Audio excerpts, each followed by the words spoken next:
Hoy vamos a empezar a hablar de lo que es la introducción a la materia de medicina legal. Y dentro de esto es necesario que lo primero que veamos es dónde dentro de las ciencias de la medicina se encuentra la medicina legal. Dentro de lo que es el conocimiento médico, este primero que nada se divide en dos grandes rubros o dos grandes grupos que son la medicina clínica y la medicina social. Dentro de lo que es la medicina clínica se encuentran todas las ramas de la medicina que tienen que ver con una relación directa con el médico y el paciente o entre el médico y el paciente,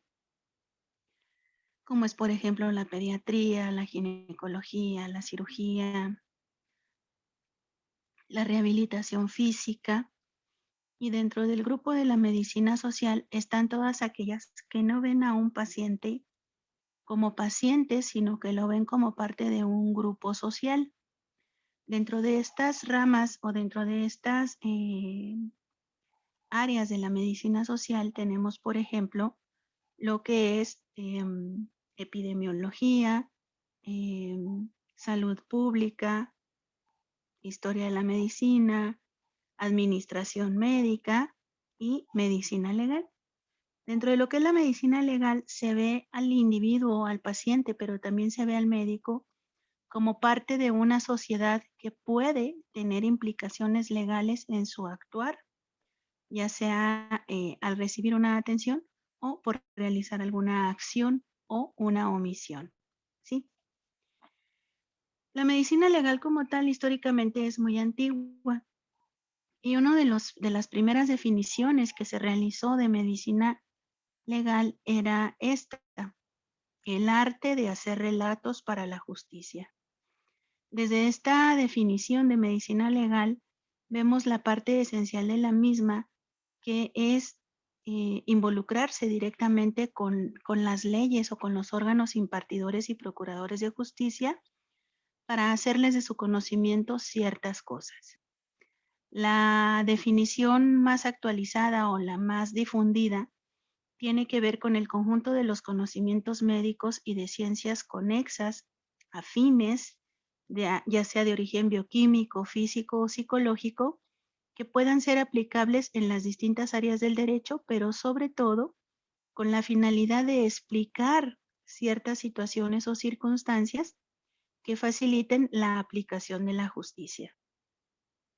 En este sentido, la medicina legal se convierte en un puente entre médicos y abogados, proporcionando conocimientos médicos a los abogados o a los juristas y conocimientos legales a los médicos o al sector salud. La medicina legal no solamente participa en la investigación de lo que son delitos, es una de las partes más amplias donde se encuentra, y esto es lo que hace que se le conozca o se le llame también medicina forense. Históricamente hablando, hay una gran diferencia entre lo que es medicina legal y medicina forense, que un poco más adelante vamos a ver. Dentro de lo que es la historia de la medicina, debemos de empezar, para poder ubicar el origen de la medicina legal y de otras ramas del conocimiento médico, pues debemos de empezar teniendo conciencia de que desde que la humanidad surgió, se ha tratado de explicar, o el pensamiento crítico surgió, se ha tratado de explicar el origen de los fenómenos que ocurren a nuestro alrededor. Y se veía, en este caso, a la enfermedad como una manifestación de fuerzas desconocidas, que incluso hasta en nuestros días vemos cómo las queremos manipular, ya sea conocemos historias de, pues, de enfermedades como el empacho, de personas que les hacen limpias con huevos. Conocemos personas que son brujos o que son hechiceros y que buscan a partir de oraciones, de rituales, modificar las manifestaciones de la enfermedad para lograr la salud de las personas. Pero desde el punto de vista de las leyes, la regulación de la práctica médica empezó desde el año 1800 a.C., cuando en Babilonia se escribió el Código de Hammurabi, que contenía las leyes que regían este reino de este rey Hammurabi, ¿sí? Y dentro de esto, por ejemplo, está escrito en este código los ordenamientos que tienen que ver con el ejercicio médico profesional, las sanciones por un ejercicio irregular de la medicina e incluso situaciones tan graves como amputarle las manos al cirujano cuando se le hacía un mayor daño a su paciente. Esta es una figura o una estatua de este rey y cómo es que él extendió sus dominios y además estas leyes a todos a todos los países que conquistó. Históricamente también en Egipto se han encontrado algunos documentos en los papiros, sobre todo el de Ebers y el de Kam, que hablan de cuestiones de tipo médica y que regulan de cierta manera el ejercicio profesional. Por ejemplo, lo que son las casas de la vida, la forma de enseñar la medicina, el ejercicio dentro de lo que son los templos, y se sabe, porque se han encontrado algunas momias de esos tiempos, que ya incluso se hacían trepanaciones con sobrevivencia, trepanaciones cerebrales o craneales con sobrevivencia de los pacientes. Siguiendo a lo largo de la historia con los hebreos o los judíos, ellos tenían una concepción de la enfermedad como un castigo divino, pero asimismo en sus libros que los rigen, en la Torá, en el Pentateuco, en los libros de la Biblia, hay uno en el cual están reunidas todas las leyes que tienen que ver con la salud pública, ¿sí? Por ejemplo, situaciones como el no comer animales salvajes como los cerdos, situaciones como el que las mujeres se tuvieran que alejar de las familias cuando tenían su sangrado menstrual y reunirse en lo que se conocen como carpas rojas, porque se les consideraba impuras, el alejar a las personas enfermas como de lepra y mantenerlas alejadas de la comunidad para evitar el contagio de estas enfermedades. En la India también tenemos antecedentes muy importantes del ejercicio médico y de la regulación de la práctica médica. En la India, por ejemplo, sobresale un médico de nombre Susruta que se le reconoce por ser de los primeros en realizar cirugía plástica, pero sobre todo orientada a mejorar el estado de la nariz de las personas, y que también se le considera un antecesor de la anestesia porque es el primero que empieza a administrar vino antes de las cirugías para facilitar estos procesos. Dentro de esto se hablaba de que el médico en la India debía tener una voz agradable, sentimientos nobles y además debía de hablar sin enseñar los dientes. Si tú querías estudiar medicina en la India, debías de renunciar a los placeres carnales, la crueldad, la ira, la avaricia, la ignorancia, la pereza, la envidia, la venganza y el orgullo, entre muchas otras cosas. En este sentido, pues tiene que ver mucho con lo que es las creencias religiosas y sobre todo en esta parte bien importante, que el médico antes que nada debía proporcionar consuelo a su paciente. Debía de atenderlo sin juzgarlo, sin señalarlo, sin maltratarlo, sin discriminarlo, ¿sí? Y sobre todo se hablaba de que, por ejemplo, en el caso de los delincuentes, había que pedir permiso para poder atenderlos. En Grecia, con todo lo que conlleva la cultura griega, tenemos una gran cantidad de dioses y semidioses que tienen que ver con el ejercicio de la medicina o con el conocimiento médico. El más famoso pues es Esculapio, que es hijo de Apolo, que es un dios, y Coronis, que es una humana. Entonces Esculapio es un semidios que con el centauro Quirón, que también educó a Hércules, que también es un semidios, aprendió medicina, ¿sí? Y Esculapio tuvo sus propios hijos que son Igea, Panacea, Macaón y Telésforo, y que todos están relacionados de alguna manera con algunas áreas o ramas de el conocimiento o la ciencia médica griega. Antiguamente en Grecia, hasta antes de Hipócrates, e incluso Hipócrates aprendió este tipo de medicina con este principio de Esculapio o esculápica, no sabría cómo mencionar el término, pero bueno, la medicina se aprendía en los templos dedicados a Esculapio, ¿sí? Entonces, esto pues tenía mucho que ver con rituales también, tenía que ver con un ejercicio asociado a brindar una ofrenda para recibir salud. Y cuando Hipócrates empieza a ejercer la medicina, él empieza a preguntarse si lo que se ha enseñado pues es lo que realmente es. Y Hipócrates empieza a cuestionar todo ese conocimiento médico basado en la religión o en la creencia en el dios Esculapio. Y por eso es que es tan importante para nosotros, porque empieza con un pensamiento científico a quitarle a la medicina esa parte religiosa que la rodeaba y que en muchas ocasiones la sigue rodeando en nuestros días, ¿sí? Entonces, Hipócrates por eso pasa a la historia, porque es el primero en cuestionar el conocimiento médico y además en empezar a investigar, ¿sí? Para poder llegar a ciertas conclusiones que hacen que la medicina hipocrática o la medicina con generada por este personaje sea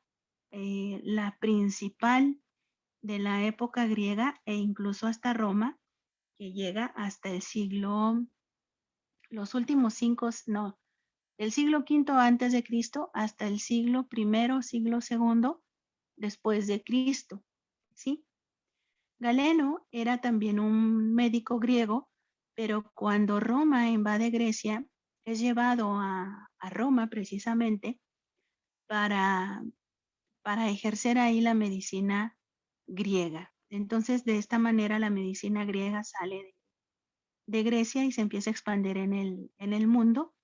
a partir del conocimiento de la enseñanza de la medicina griega. Pero además Galeno, igual que Hipócrates, se empieza a preguntar si el conocimiento hipocrático es el bueno. ¿Sí? Entonces, cuestiona a Hipócrates 6 siglos después de que Hipócrates ha instituido esta enseñanza médica, y es así como empieza una nueva época de crecimiento científico de la medicina. En Roma, por ejemplo, en cuanto a las cuestiones médico-legales,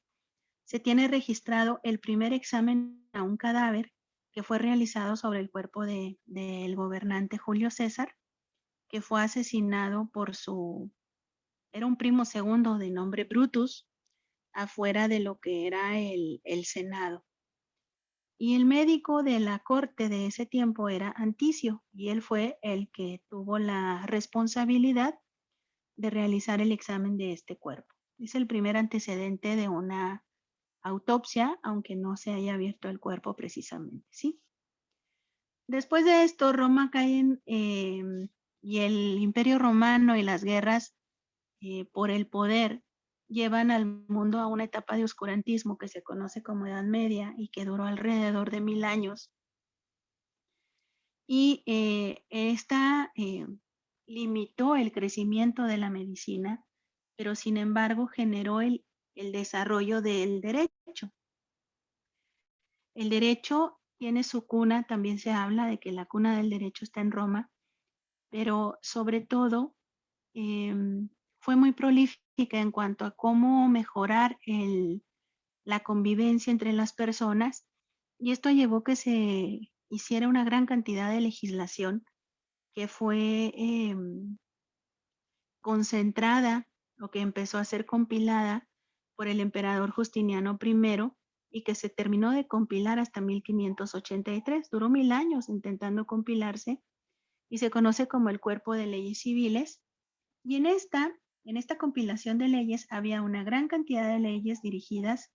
al ejercicio médico otra vez, donde se regula la práctica de la medicina, la cirugía, la obstetricia, pero también se empieza a hablar en ese momento de mala práctica médica o de negligencia médica. En otra parte del mundo, en China, existe un documento que es el Código Ziyuanlu,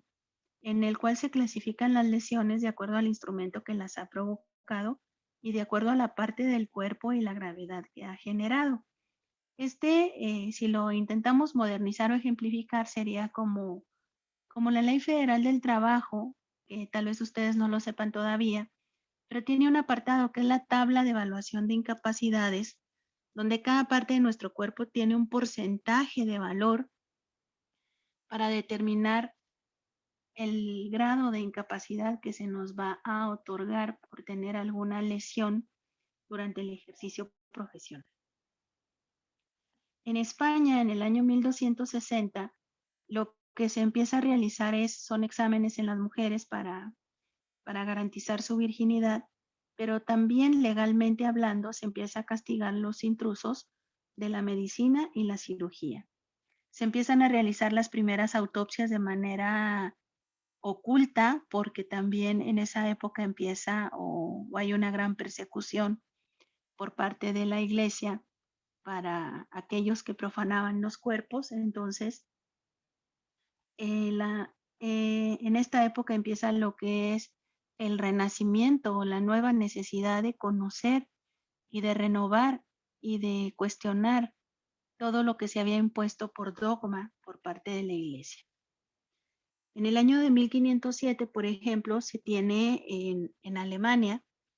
la publicación de un documento que es el Código de Bamberg, donde por primera vez en un documento legal se establece la obligación de los médicos de auxiliar a los jueces en la investigación de casos de homicidios, lesiones, envenenamiento, aborto y muerte de menores o infanticidio. Y desde ahí, desde 1507, se establece la autopsia como una obligación para la investigación de casos de muerte violenta. Posteriormente, Andrés Vesalius publica sus libros del cuerpo humano y también después de esta publicación de este libro, la Iglesia Católica permite con mayor apertura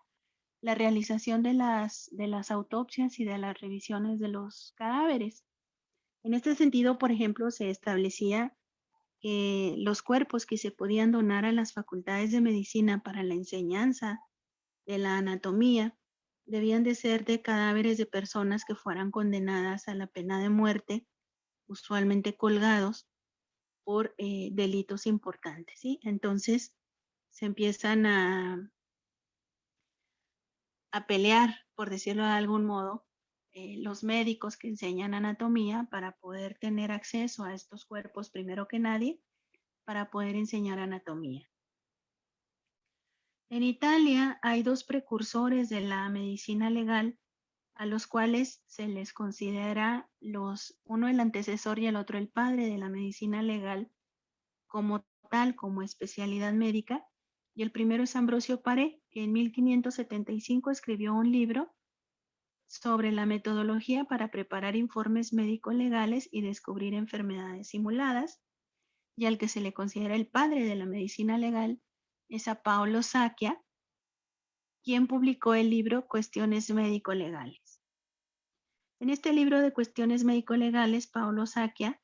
habla de la descripción de las heridas de bala, cortes de cuchillo, muertes por asfixia, casos de aborto, muerte de menores o infanticidio, el suicidio y lo que en ese tiempo se conocía como aberraciones mentales o enfermedades mentales. También otro italiano importante fue Fortunato Fedele, que dedicó una gran parte de su vida al estudio de los cadáveres de personas ahogadas. Y en esta lámina a mí siempre comento esto, pues, ¿no? La imagen de España donde están haciendo la primera disección, que es una pintura de Rembrandt, vemos que es una imagen oscura con las personas vestidas de negro, alumbrados por velas.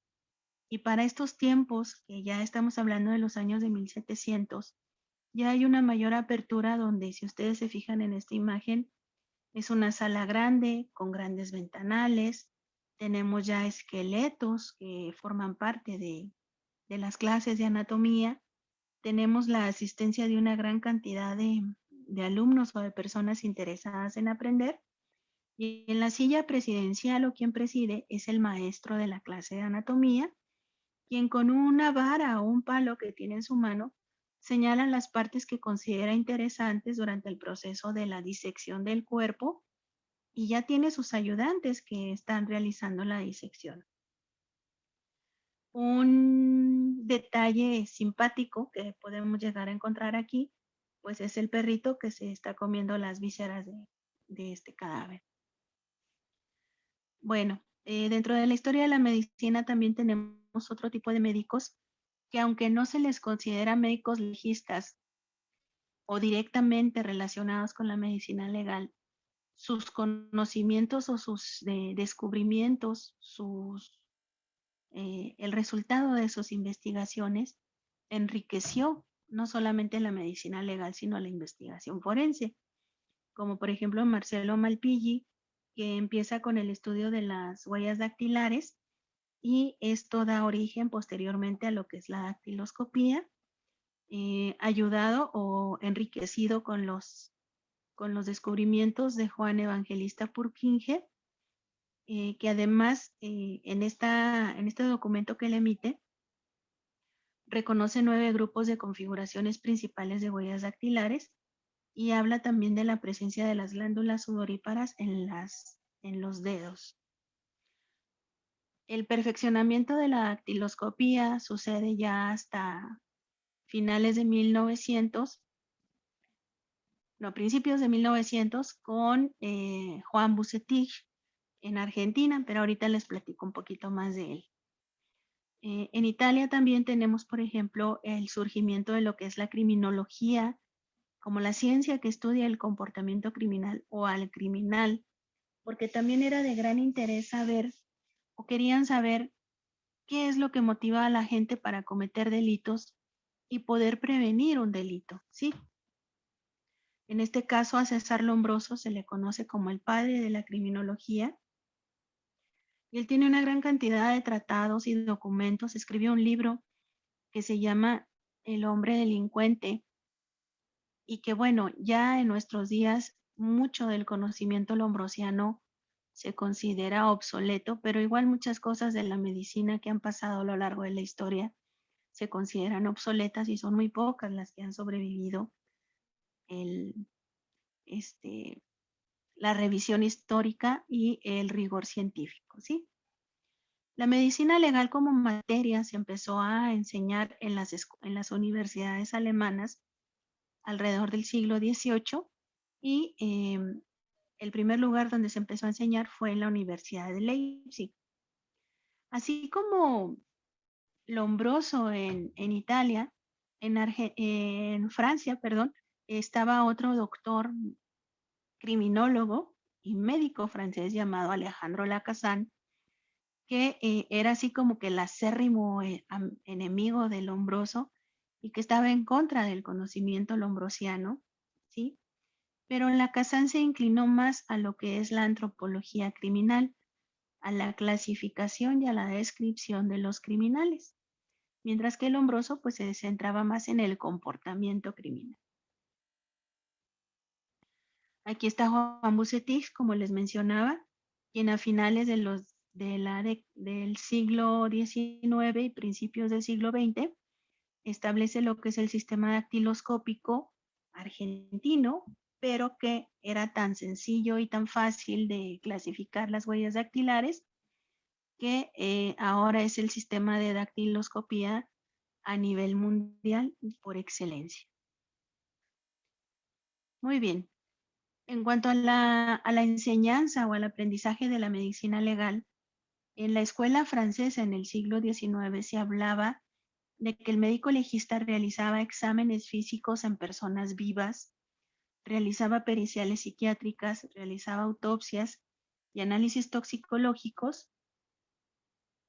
y a diferencia en el siglo XX, en lo que es la escuela anglosajona, llámese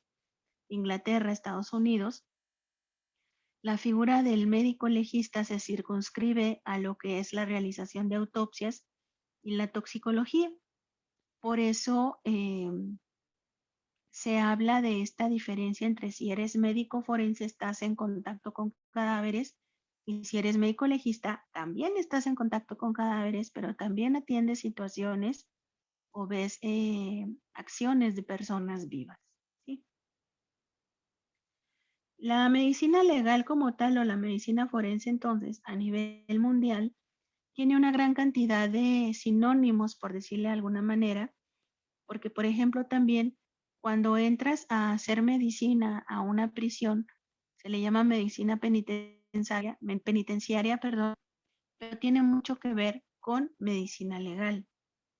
medicina policial, medicina jurídica, medicina de la justicia, son algunos de los otros nombres que recibe la medicina legal. A nivel de nuestro país en México, la medicina legal como tal o las leyes para el ejercicio médico se documentaron las primeras incluso desde la época prehispánica, y esto sucedió gracias a que Fray Bernardo de Sahagún, que fue uno de los sacerdotes que vino a evangelizar a nuestros antecesores, aprendió a leer los códigos y pudo traducir el código de las 80 leyes de Texcoco, ¿sí? Por este motivo, a Fray Bernardo de Sahagún se le considera el primer historiador y etnógrafo porque se dedicó a estudiar y a describir a las etnias en su ambiente, ¿no? Y en cuanto a la aplicación de las leyes en estos grupos étnicos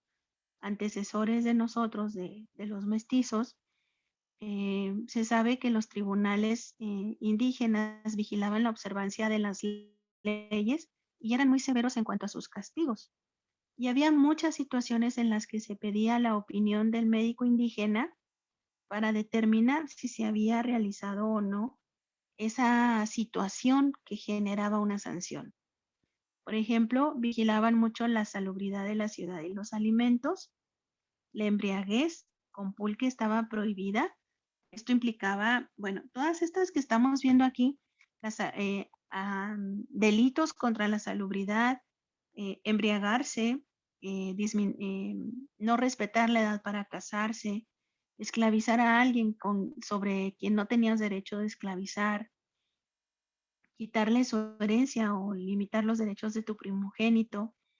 y el estado mental y sustitución de enfermos. O sea, si una persona se enfermaba de la mente y había que sustituirlo por alguien saludable, si esto no se hacía, pues era motivo de una sanción. Y la sanción más grave que ellos tenían era la pena de muerte para situaciones como, por ejemplo, el asesinato, la traición, el aborto, el incesto, la violación, el robo con fractura y el adulterio, la sodomización, el transvestismo y la pederastia. El incesto,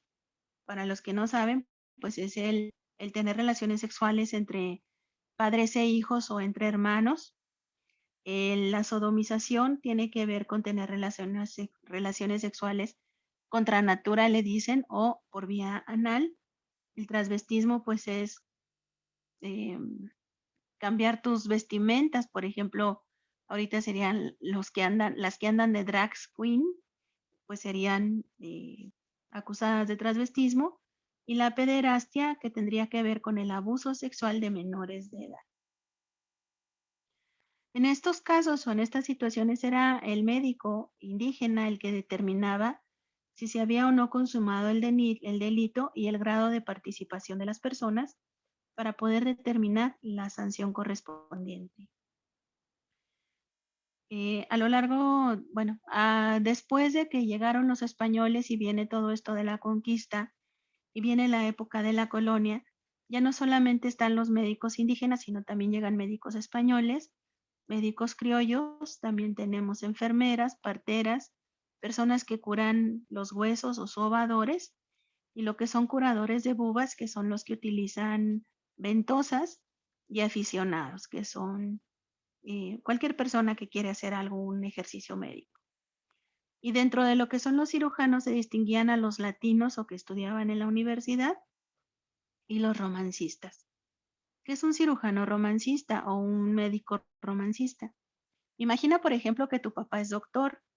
y que desde los 10 o 12 años tú entras a su consultorio para ayudarle o para aprender de medicina. Ya cuando eres grande, pues ya sabes de medicina, aunque no hayas ido a la escuela, porque aprendiste de tu papá o aprendiste trabajando con un cirujano, y ese es un médico romancista, ¿sí? En México, la Escuela de Medicina empieza a impartir clases más o menos a principios de los años de 1600, 1700, y empiezan a enseñar nociones de medicina legal como materia básica de la formación de los médicos de la época colonial y postcolonial. En cuanto al ejercicio médico para con las personas detenidas, en 1642 se abre lo que es un servicio médico para los presos en la Real Cárcel de Corte, y anteriormente a esto los presos no tenían derecho a salud, ¿sí? También se establece la obligación de tener 2 médicos y 2 cirujanos para resolver todas las dudas de tipo legal que puedan tener los jueces o los procuradores de justicia, que solían ser propuestos de entre todos los profesores más probos o los de mayor experiencia, y además por este ejercicio de aclarar las dudas de los jueces, no se les pagaba ningún peso, ¿sí? Tenían la obligación de resolver bajo el punto de vista clínico todas las dudas que ellos tuvieran. Esto surgió hasta el año se mantuvo hasta el año de 1819, que se nombra la Junta de Sanidad para poder cuidar el ejercicio de la medicina, la cirugía y la farmacia. Asimismo, se escribe el primer Código Sanitario en 1830 por el doctor Manuel de Jesús Fables, que se conoce como Noticia de las leyes y órdenes de la policía que rige a los profesores del arte de curar. En 1880 surge el Cuerpo de Peritos Médicos Legistas y el Consejo Médico Legal, que fue de los primeros consejos de especialidad que surgen en México, pero que surge precisamente por la necesidad de tener un organismo auxiliar oficial para los órganos procuradores e impartidores de justicia. Tan es así que en ciertos hospitales que había, sobre todo en el Distrito Federal, se establece lo que son los servicios médicos de policía, o son hospitales donde la figura del médico legista está siempre presente. Por ejemplo, cuando yo hice mi especialidad en medicina legal en la Ciudad de México, hacíamos prácticas en ciertos hospitales del Distrito Federal, antes de que le cambiaran el nombre, en los que había agencias del Ministerio Público. O sea, ahí llegaba una persona lesionada y ahí mismo iniciaban el proceso de investigación. Y si la persona fallecía, ahí mismo se le hacía la autopsia. Y era lo que nosotros, como residentes de medicina legal, hacíamos, ¿sí? En 1960 se inaugura el Servicio Médico Forense del Distrito Federal, donde se realizan todo lo que son las necropsias, y hasta la fecha, enseguida de donde estaba el Servicio Médico Forense en la colonia Doctores, se abrió recientemente, bueno, ya tendrá unos 10 años yo creo, el Instituto de Ciencias Forenses, el INCIFO, que depende del Tribunal Superior de Justicia de la Ciudad de México, y donde ahora es un edificio de 3 pisos y tiene una gran cantidad de laboratorios, y tiene también mucha investigación forense en práctica, ¿sí? Hasta ahí sería todo lo relacionado con la historia de la medicina, pero los ejercicios que hay que complementar con los documentos que están en el Drive son hacer una reflexión sobre la importancia de la medicina legal para tu práctica profesional como médico o como médica. Acuérdate que te mencioné que la medicina legal la vas a traer todos los días en tu práctica médica. 250 palabras en un documento de Word enviado a mi correo electrónico mientras se nos abre la plataforma, ¿sí? Y también